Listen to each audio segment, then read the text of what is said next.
Hello everyone and welcome back to the Find Your Peak Fitness podcast. I'm your host and coach, Megan Morensky, and today we're going to be talking about how to set up an optimal fat loss phase. Now, I've done an episode like this in the past, but I failed to consider what you need to do before you actually go into a fat loss phase. So we're going to go over things that you need to do, have in place before you actually start a cut or a fat loss phase or whatever you want to call it. Okay, so before you actually start your diet, this is the points that you need to consider. First things first is your preconditions. Now, I've emphasized this in the past a lot, is finding your why. Now, this is important as it's easy to say that we want to lose 10 pounds, or we want to get beach ready or get a six pack, but those don't really hit us here. We need to find something that's gonna drive that needle, drive that action forward on the days that we don't feel like doing it, and those days are going to happen. If we just showed up on the days that we felt like it, we would get absolutely nowhere. So there's going to be days that you just don't feel like doing it, that it doesn't feel that important to you, and that's why it's important to have that why, that deeper reason. I did do a podcast episode on this. It was my first ever podcast episode, so make sure you check that out if you do need help finding your deeper reason. So like I said, first things first is finding your why. What is your deeper reason as to why you want to do this thing, why you want to achieve this goal? The next thing is to assess your current physical state. Now, I would never put someone in a deficit or a cut if they were already very lean, depending on their goals. If they're in competition prep, that's slightly different, but for the average person, if they're already underweight, if they're showing signs of malnutrition and possible eating disorder symptoms, then I would definitely not put them in a diet, okay, or a cut. You've got to assess where your body fat percentage is. Like I said, if you're already underweight, you're not optimal for going into a cut. You don't need to. And that's where kind of eating disorders can creep in, which I recognize that. And that's something that I've battled with in the past. And I'm grateful I did, because I can recognize that with clients. If they come in and they feel like they need to lose weight and lose weight and lose weight, and it's like, you're already very lean. We need to actually put on some size. Okay. The next thing is underlying health conditions as well. And that's something that depends on the person. If people are dealing with, diabetes, high cholesterol, any type of injuries, that's definitely got to be considered, especially when it comes to training. But any type of health conditions where going low calorie or playing around with their macros, going low carb, that definitely plays a role. So this is something that you want to communicate with your coach. It's definitely not something you just want to change like that. If you are diabetic, I don't recommend just all of a sudden going low carb. You've got to phase things out, trial things. Definitely work with someone that can help you with this, okay? So assessing your current physical state, are you optimal to go into a deficit? So you want to be, not that I'm praising people for being in a high body fat percentage, but if you're in a high body fat percentage, you have body fat to lose. Therefore, you're optimal to be in a deficit. If you're someone who is low body fat percentage, you're not optimal to be in a deficit, okay? The exception is if you're getting ready for competition, then your body fat percentage is obviously already pretty low, depending on how far out you are. Anyway, this is for general population on what you need to assess before you go into a cut. So making sure your body fat percentage is at a certain standard. The next thing, and this is really, really, really important, is your psychological state, okay? This is something that I have tripped up over and over and over again. Before I hired someone, I was always kind of doing my own physique goals and own diets, and very rarely did I ever try to gain weight. It was always I was trying to lose it. But diet fatigue is a thing, okay? And it's way more psychological than people think. Your food focus is high, your hunger is high. If you're coming out of a diet already, then you're not optimal to go into another diet, okay?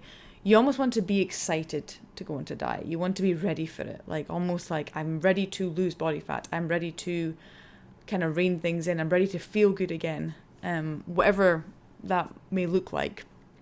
But you want to be free from diet fatigue.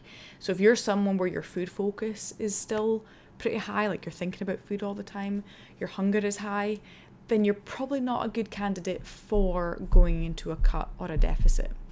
For example, I have just started, I think it's been about 5-6 weeks now, I've started my gaining phase for this year. If someone told me right now to go into a cut, I'd be like, no way, that does not excite me one bit. But prior to my cut, come last September, so September of 2025, I'd been bulking for a while. I was so excited. I'm so excited to just rein things in, to feel good, to kind of get rid of inflammation. So you want to be excited too going into that cut, okay? The next thing is to assess your relationship with food. And again, this comes from diet fatigue as well. And if you've had previous experience or symptoms with like eating disorder, so it's kind of negative body dysmorphia, or you kind of view food as the enemy, you're very, very restrictive. There's a lot of anxiety, a lot of guilt when it comes to eating food. It's almost like you need to have certain meals at certain times. Eating out is a huge stress for you. So any type of, poor relationship with food, you're probably not an optimal candidate to go into a fat loss phase. We want to repair that first.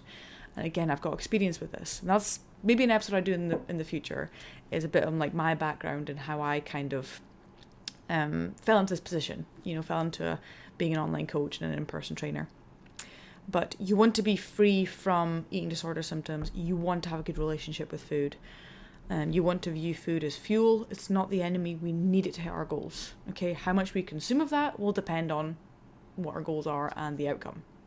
Okay, the next thing, and this is again really important, this is something that I've definitely overlooked, and it's something I recognize in my clients, and I ask them this before we go into a fat loss phase, is making sure they have the mental capacity for change and the mental capacity to focus on a fat loss phase. It does take mental energy to diet, and especially the longer you do it, the more mental energy it requires. Like at the end of my cut, my food focus was very high, and I'd also started a new job at the time.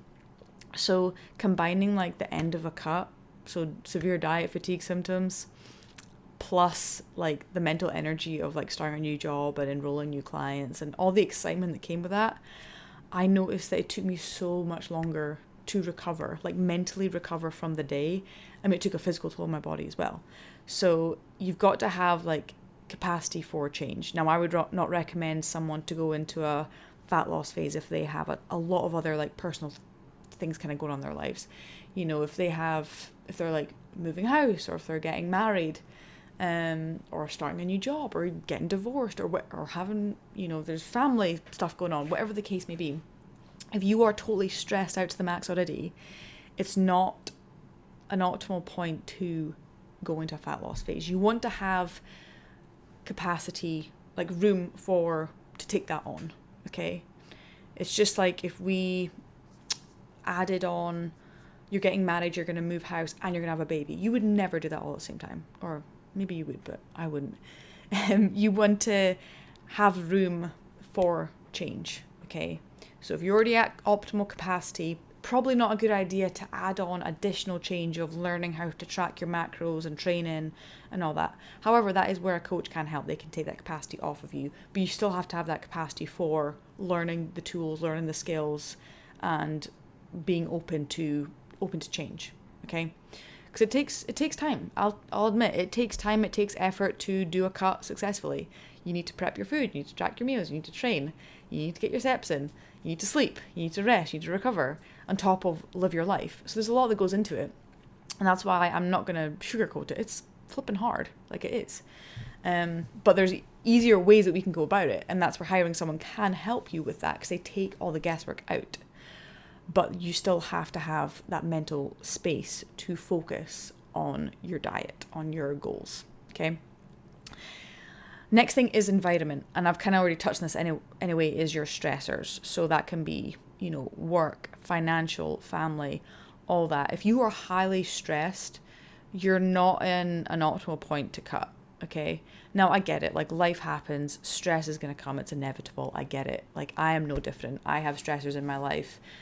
Sometimes it's high. Sometimes it just depends what's going on in my life. But you don't want to enter a fat loss phase or commit to a goal when you're really, really high stressed, because it's counterproductive. You want to make sure that your environment is set up for success. So making sure that your stressors are pretty low, okay? Next thing is your support system. Now, this is a question I ask my clients before I enroll them, is what is their support system like? okay? I always reiterate to them that I'm in their support system now if we start working together. However, I am not there with them 24/7. I'm not home with them. We do our weekly check-ins. My in-person clients, I might see them a couple of times a week, and they have me to lean on when they need it. However, they need a good support system out with me. It also gives me a little bit of insight into how much will they be relying on me, just so I can almost prepare if they don't have a spouse and they don't have family and they kind of live on their own and it's just they go to work and that's kind of it. Then it's kind of okay, like they'll rely on me a little bit more. Maybe I check in with them a little bit more as well. So it's for my benefit too. But you want to have a good support system, whether that's family, friends, me, a coach, whoever it is.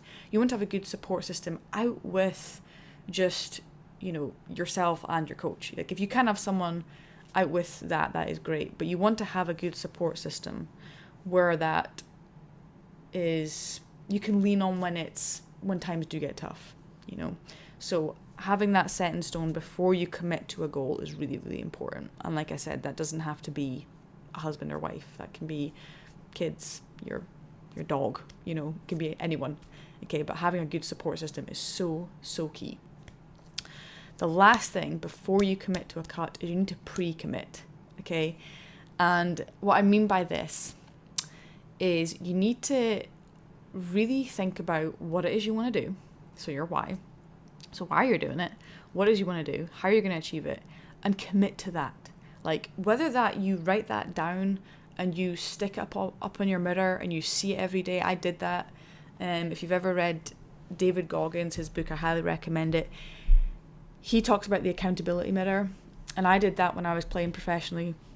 I had my accountability mirror and I had like 5 or 6 post-it notes, and it was my commitment to whatever I was working on that week or month, and that was golf related, it was spiritually related, it was mental related, emotional relationships, whatever it was, I stuck it there. So every day I would see my accountability mirror and it gave me prompts for why I was doing what I was doing and my commitment.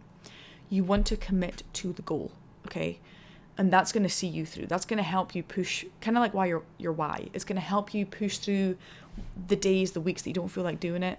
It's just giving you that reinforcement of this is why I commit to this, okay? So pre-commit.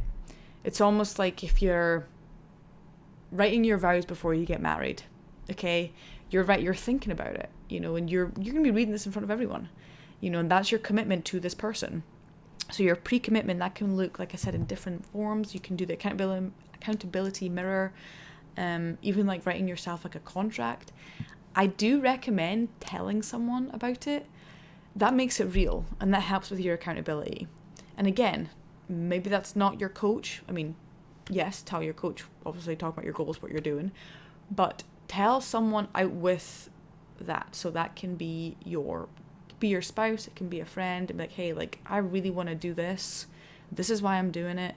This is my commitment. Can you help me and hold me accountable, and so on and so forth. Okay, so pre-commit. You want to pre-commit before you start. You've got everything in line, so you're pre-committing. You're committing to these goals. Okay, next thing, the fun stuff. So setting up the diet phase. Okay, so you've made your goals, you found your why. What do you do next? First, you need to determine how much you need to lose. Okay, so and that can be anything from 5 to 10 to 20 to 50 pounds. Okay, so how much do you need to lose and how much do you want to lose? Okay, now these are two different things. How much you want to lose may be totally different than how much you need to lose. I hear all the time people want to lose 20 pounds and I'm like, you do not have 20 pounds to lose. Like, I can get you there, but you're probably going to feel like crap. Okay, so it depends on the person, but your wants versus needs are very different. And again, that's where someone out with your body, out with, you can help you. You can get emotionally attached to your goals. I'm one of them. Hence why I've hired someone. I get very emotionally attached to how I feel and what I'm doing. And sometimes I can make decisions that don't necessarily benefit me. Hence why it's great to have someone I can bounce ideas off. Like, hey, this is what I'm feeling. I'm thinking this. What are your thoughts? That's why when it comes to deciphering or determining what your goal weight or target weight should be, having someone that you can bounce ideas off can help. Okay? Don't just be like, okay, I really want to lose 20 pounds because then I'll be at this weight and I feel like that's the weight I should be at. I like that number. That might not be optimal for you. Okay. We've all got these upper and lower thresh points, that where our body's kind of like in homeostasis in its happy place. Okay. Anything below that and we start to really feel the effect of the diet. You know, for women, we may lose our menstrual cycle, hormones are all out of whack, you're chronically fatigued, you're irritable. Again, all speaking from experience, and it is not fun. Okay. The upper thresh point is like, okay, I feel sluggish, I feel gross, workouts are kind of digestion is ugh. So we want to live in that happy place. Okay. When it comes to finding your starting calories, hopefully you have a good idea of your maintenance. If not, a coach can help you. If you're doing this on your own, then start tracking your calories, start tracking your weight, and look at your averages. If your weight is going up, then you're in a surplus. If your weight is going down, you're in a deficit. If you're kind of maintaining, that's your maintenance calories. Okay. To find your starting calories to be in a deficit, it depends on how much weight you have to lose, on your goals. Typically, anything from 100 to 500 calories is a good starting point. That is a big range. I understand that. So it depends on the person. Okay, but I wouldn't go anything more than 500 calories, especially at the start. I would start with like a 100 calorie deficit, then adjust as you go. Anything lower than that is kind of slow, and it can affect your motivation essentially. Like if you're doing a really, really slow diet, if you start with like a 50 calorie deficit and you're seeing like a really slow rate of loss, it gets kind of tedious. You want to see a little bit more bang for your buck because you're kind of putting a lot of effort to seeing kind of slow like results. So I would always start someone, again, depends on the person, but maybe like a 150 to 200 calorie deficit and kind of take it from there. Obviously, the longer you go in a deficit, that's where 50 calories that can move the needle like that. That can really stir the plateau, okay? But you don't want to go straight into like a 500 calorie deficit, okay? So anything from like, I would say 100 to 200 to start is a pretty good starting point. But again, depends on the person. Okay, protein. Protein is very, very crucial, very, very important. You want to start at 1 gram per pound of body weight or even more. I like to go a little bit on the higher side just because it helps with my fullness, helps with hunger, satiety, and helps maintain that muscle. We're trying to prevent muscle loss during a fat loss phase. So 1 gram per pound of body weight or target body weight. If you're someone who is trying to lose a lot of weight, aim for the 1 gram per pound of target body weight. Or you can times your body weight by 0.7, okay, and that'll give you your protein target. Training, you want to be training 2 to 3 times per week minimum, or if you've been training for a while, just maintain that consistency. Expect your performance to eventually drop, that's okay. You want to try and just match your results. You don't want them to drop too much, okay? Your muscle stimulus, you just want to maintain that, honestly. You won't get as much of a pump, you won't be feeling swole after your workout. It sucks, I get it. That was one thing I really missed, was like, feeling good after a workout. I did get to the point where my workouts felt a little bit of a drag. But you would just want to maintain, you want to just focus on your why, focus on your goal, and your training is there to maintain that muscle, okay? Just as like your protein is, okay? You want to focus definitely more on consistency over performance. When you're in a gaining phase, you can kind of shift your focus towards that performance, okay? Okay, next thing, tracking mechanisms. Now, I'm going to kind of list these things off. I'm not going to go in too much depth with this, as I do want to try to keep these episodes like hopefully within the 30-minute range. But what you want to track, first things first, is your body weight. You want to weigh in first thing in the morning after going to the bathroom. So you get up, you go to the bathroom, you weigh yourself. Little tip is make sure you're weighing yourself with consistent clothing on. Or for those of you who don't sleep with clothing on, that's even better. I made this mistake. I started in winter, I had like my winter pajamas on, and all of a sudden I weighed in and I'm like a pound heavier. And it wasn't until like a week later I was like, oh my goodness, it's my flipping pajamas. So make sure that you're weighing with consistent clothing or no clothing on, okay? But roughly at the same time every single day. Now, if you do happen to weigh in at a different time, or if there's something just inaccurate about your weigh-in that day, make sure you tell your coach, make sure you make a note of it, because you need to factor these things in. You don't want to make decisions based off variables that are not consistent with your daily routine. Okay. Progress photos. So make sure you're taking progress photos. Again, it depends on the client. I always take them at the start and then usually every 8 to 10 weeks. Again, depending on the client, depending on adherence, depending on their goals. But make sure you're doing it with consistent lighting and with a consistent background. Even the time of day, that's something that I've noticed, is I tend to take my progress photos later on in the day now, just because I've got natural lighting coming in. If I took them first thing in the morning when I get up, it's pitch black and I'm also groggy as hell. It's just I don't feel like doing it. So I usually take it on later in the day. Again, there is room for error there. Like there's a bit of inconsistency because I'm not eating the exact same meals, but typically there is still a bit of consistency there. Okay, so make sure you're taking progress photos, same place, same positions, same lighting, as much as you can. Measurements, again, make sure you're taking it at a consistent time. I recommend doing these first thing in the morning, again, because if you take them later on the day, you may have eaten something differently, inflammation, the time of year, if you're sweating a lot, how much fluid you've had that day. So the more consistent you can be with your tracking and your data, the better, okay? Next thing is tracking your sleep. So that does not mean you have to get a sleep, like an actual, I've got an Oura Ring. Does not mean you have to get a Whoop band or a fancy watch, but just making sure you are sleeping at least minimum 7 hours, okay? You want to ideally be more toward that 8-hour mark if possible, but make sure you are actually getting enough sleep, okay? So just have a good bedtime and wake time routine, okay? So making sure you're getting at least 8 hours sleep is really, really good.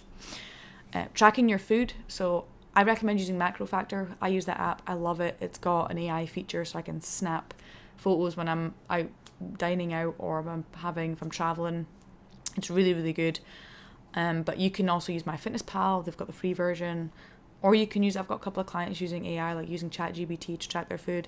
There's still room for error there, but you can use it. Or I do have a couple of clients that still like to just write it down. They like the pen and paper. They like the feel. So whatever you prefer, it's totally personal preference, but make sure you're tracking your food. If you're serious about your goals, I would definitely recommend tracking your food. It's just like your finances. Like view it as a budget, okay? Your food goals is your budget. And what gets measured gets managed. What can help with this is a food scale. So buy one from Walmart or from Asda. They're like £5, $5, whatever country you're in. But having a food scale helps with just getting rid of all errors. I'm not a huge fan of measuring by cups or tablespoons, although it does help because you're still within the barriers, but there's still a big room for error. Now, if you have like a tablespoon of peanut butter, that can vary from like 10 to like 25 grams, which is hundreds of calories. Okay, so making sure that you're as accurate as possible, a food scale will help with this. They're cheap, they're affordable.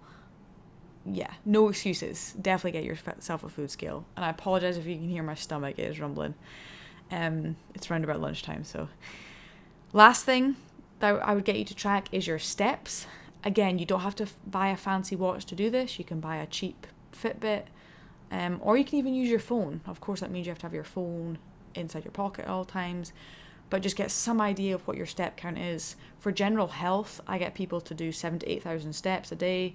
But it is a tool that I lean into when we are cutting, especially if I don't really want to lower their food, I just increase their steps. Nice and simple. Okay, some additional tips and then we're going to get onto the closing thoughts. I definitely recommend taking creatine. That's creatine monohydrate. I take it first thing in the morning. I'm a weirdo. I dry scoop it and I chase it with water. One less dish to wash. But you can get it in gummies forms. I've got a couple of clients that do that. I've never tried them. Like I said, I just get the powdered, unflavored dry scoop and just take it. You can mix it with water. I have had it in my coffee before, but I felt like I could taste it. And my coffee is sacred to me, so I will never mix anything with my coffee. But you can buy it in, there's liquid form too. You can buy flavored as well. If you like to do that, you can sip on it in your workout. The most important thing is you take it consistently. If you forget a day, no big deal, just take it the next day. Typically, anything from 5 to 10 grams is great. I take 5 grams. I am 5'8", 5'9", about 144 pounds. 5 grams is great for me and my body absorb like that. But for males, for taller, for bigger clients, I would maybe lean towards that 10 gram mark. And of course, you can go somewhere in between and take a scoop and a half and go by the 7 mark. I tried that for a little bit and I didn't really feel the benefits of it. So I was like, I'll just save myself money, stick to the 5, and I'm good. The next thing, and I mentioned this previously, is using AI for tracking.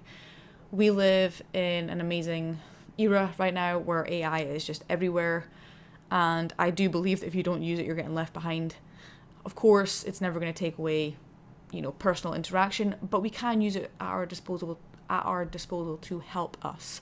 So use it to track. Use it to track your foods. If you're unsure of how many calories or macros is in a meal when you're out, shove it into AI. Use it. Like I said, I use it. MacroFactor's got a built-in AI system, and I use that when I can't weigh out my food. I use AI. So definitely lean into that. Third tip, and this is huge, and I do not want people to sleep on this, is fruits and veggies. Use this when you're dieting. If your hunger is high, use fruits and vegetables. They are low in calorie. So you can eat more of them. They're typically high in fiber, so it'll help you feel fuller for longer. Okay, and you can have huge amounts of food for not a lot of calories.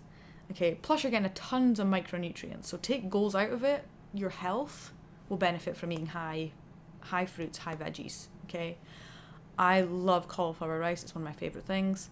I typically have fruit multiple times a day with my oats and with my Greek yogurt. Especially berries, you can load up on berries, very high in fiber. But tons of fruits and veggies, that will help with your hunger and it will help with your health, micronutrients, all that good stuff. But this is so overlooked.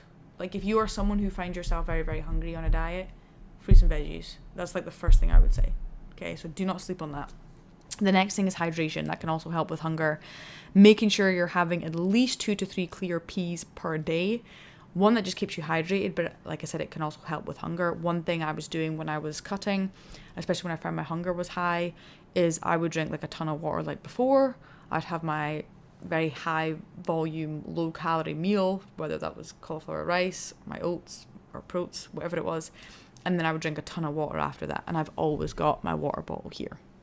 So making sure that you are staying hydrated is key when you are cutting. Okay. Last thing is, when you're looking at all your data points, make sure that you are assessing the averages, not assessing day by day. Okay, our bodies are always changing, they're always evolving. Apologies, my phone is tinging. I'm meant to put on Do Not Disturb. But making sure that you're not just assessing it day by day. Okay, if we did that and we made changes day by day, we wouldn't get anywhere. We'd be all over the place. And another thing that would just add on additional stress. So I recommend looking at your averages or assessing almost weekly, or eventually it'll be bi-weekly, because your changes get less and less.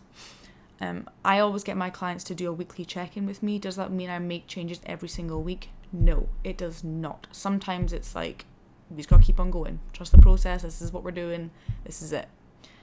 Eventually, it does become less apparent to make changes. So sometimes it does become okay, let's look at changes every single bi-weekly.